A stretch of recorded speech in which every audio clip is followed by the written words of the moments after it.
Peter wants me to ask you about Andrew Tate. What do you think about that situation? I think that Andrew Tate, most of what he said, I agree with fully. I mean, it's stuff that, bread and butter for you and guys like you and me, right? I thought that I saw some video of his, some short little clip video that said that he said that the way they come at you is that first they cancel you, then they arrest you, and then they outright do away with you. Okay, and he was absolutely right. And so once they canceled him across social media, I respectfully, I don't have any beef with the guy at all, but I think that he should have prepared better and not been in a place like Romania. I think that frankly he should have gone to the Far East, to one of the Asian countries, where he would have been able to continue and really be secure that the Americans aren't going to reach out and grab him as they did. Because as I understand the case at this point, he's being charged with human trafficking, but there are no victims. And they haven't charged him with anything yet, apparently. Okay.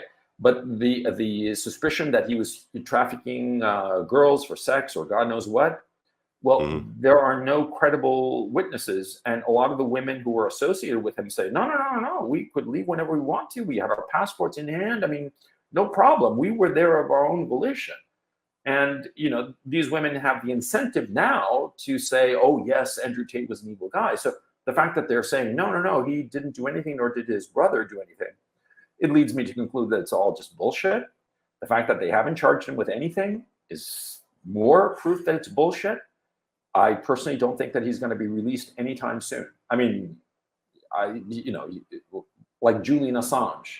Julian Assange committed no crime in the United States. He is not an American citizen. And yet he's going to be extradited to the United States and probably be thrown into some concrete shithole for the rest of his life. The Americans do this. Once you're in their sights, that's what the Americans do. And they obviously have a hard-on for Andrew Tate. Why? I mean, what did he do? He didn't even release secrets like Julian Assange did. He just said a lot of things that most people would find perfectly reasonable. And the sliver that is controversial, it's just on social issues. He's just a fucking guy talking, okay? I mean, he's not creating a political movement or advocating violence or anything of the sort, right? He's just, frankly, he's a loudmouth like you and me, okay? What crime did he possibly commit? No, it's just they wanted to fuck him over. And I think that it's almost like there's the criticism the criticism. It's almost like there's a level of loudmouth that you can aspire to, and then once you go beyond that line in the sand, then you're flying too close to the sun. And I think that's what he did. He just and he also what was a term that was used a lot? Self snitching. He said a lot of things, I think, in jest personally, because I think he's got a great sense of humor. He seems like a funny guy. I mean, he seems I think people took it way out of context, right? Oh, yeah, of course. Anyway, and so look, I mean, there are some people who are approved, like Jordan Peterson.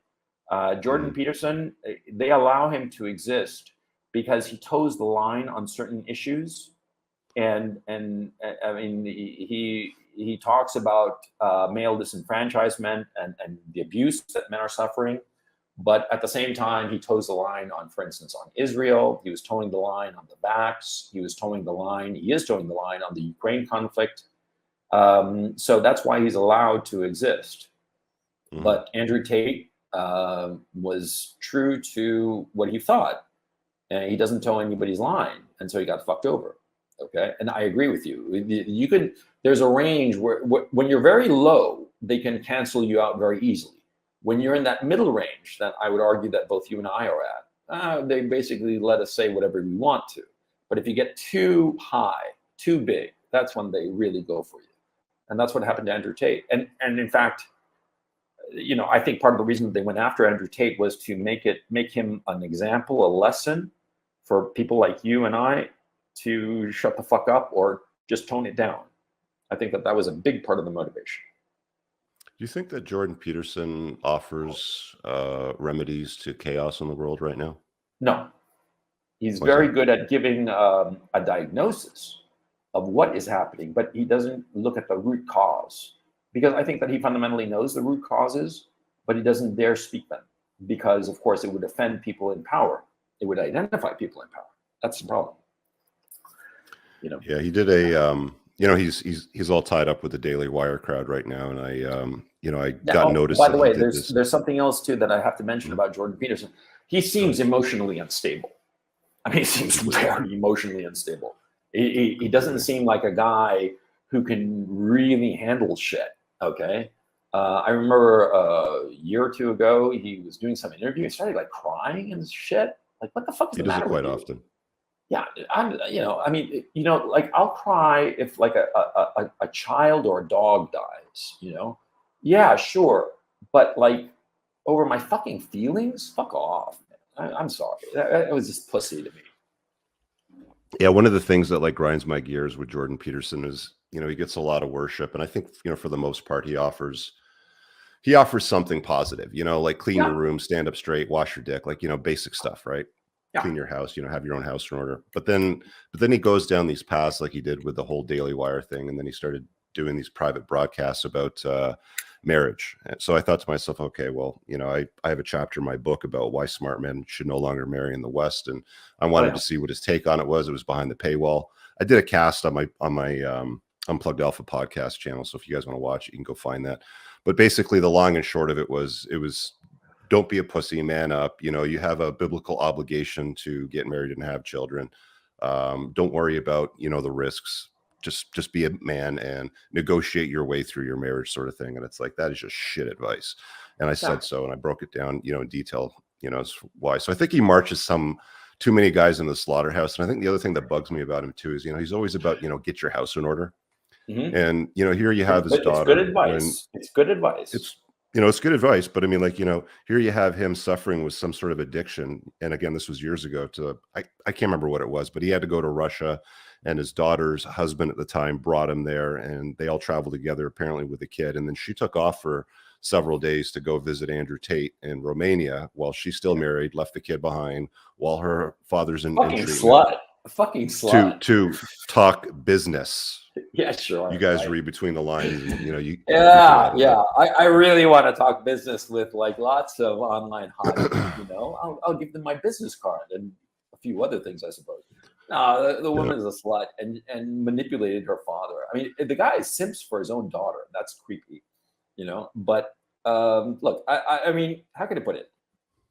I respect him because he's extremely successful with his book and the way he's of course, earned a great deal of money off of his videos. I mean, good on him. I don't have a problem with that, right?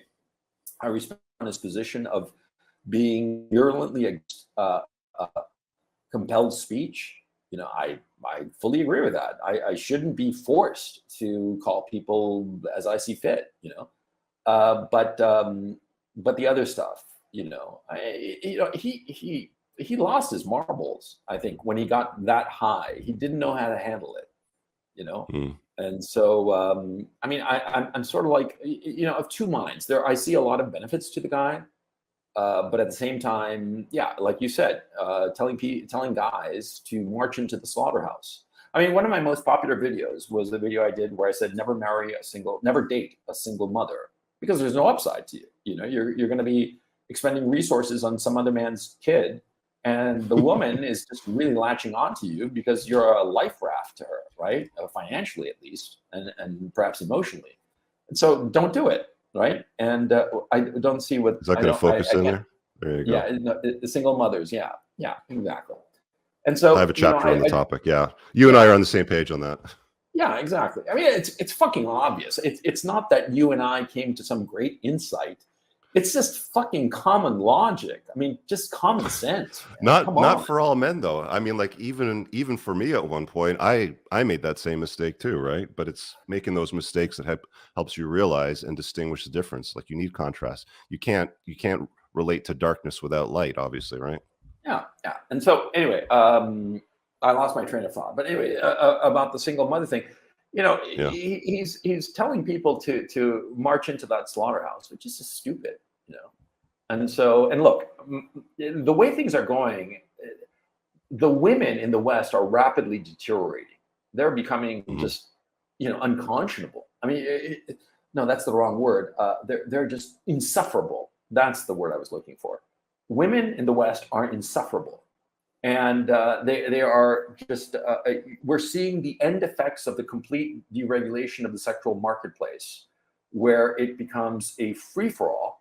And so who benefits? The top tier guys. They're the guys who get all the girls. And all the girls are uninterested in the guys who are actually at that level. You have these porkers, right? And they're real porkers. We're talking about chicks that are like, 175 pounds, and they're only like 5'2". And they expect that's the average weight of a North American woman today, by the way. It's about 175 pounds, 5'2", 5'3". Yeah, they're looking for a 6'2" Chad who makes $250 a year and has got a 6-inch dick. What's that? The 3 6s, 6 foot, 6 sixes. 6 packs. Yeah, whatever the fuck. They have these unrealistic expectations. And top tier guys, what do they look at them? They look at them as cum dumpsters, to be perfectly vulgar about it. I know that your audience is mostly guys, so I figure it's better to say it straight. They're just cum dumpsters. Come on, Like I've told the story. I was on the Fresh and Fitness podcast, Fresh and Fit. Myron show. Yeah, Myron show. Yeah, it was great. We wound up talking for 4.5 fucking hours, man. It just flew by. It was just a lot of fun talking to those guys, But anyway, I told them a story that back in the year 2000, I was driving around all of North America with my dog on my Land Rover, and I stayed at this hostel in Fairbanks, and there was nobody else there because it was water it down a bit on my channel, because I know that they amplify a little bit of this for like red meat. I just want to make sure I don't run into problems with YouTube. But just carry on with the story, but just water it down a bit. Okay.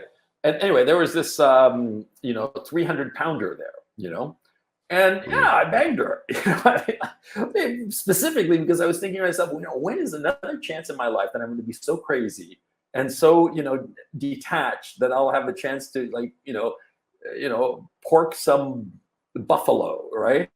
And it was just funny as hell, but it was the one time. It was just for kicks, right? Look, in my 30s, I was a real degenerate guy. I fucked everything that moved, right? And most of the time it was just to check off the list, Asians, Japanese, Koreans, Vietnamese, European chicks, Mexican chicks, everything, whatever, But and one of them was a porker. I also did a woman who was like 22 years older than me, It's just, that crazy. Dear God. But the point, you must have had a long list to go through to accomplish all of that. I really hope you guys enjoyed that clip. If you want to watch the full-length podcast, you can find that over here, that clip's from. If you're newer to the channel, make sure you hit subscribe over here, and pin down below in the top comment, you'll find a bunch of useful links to my website, my supplement line, books, and a bunch of other stuff. Have an amazing day. Peace out.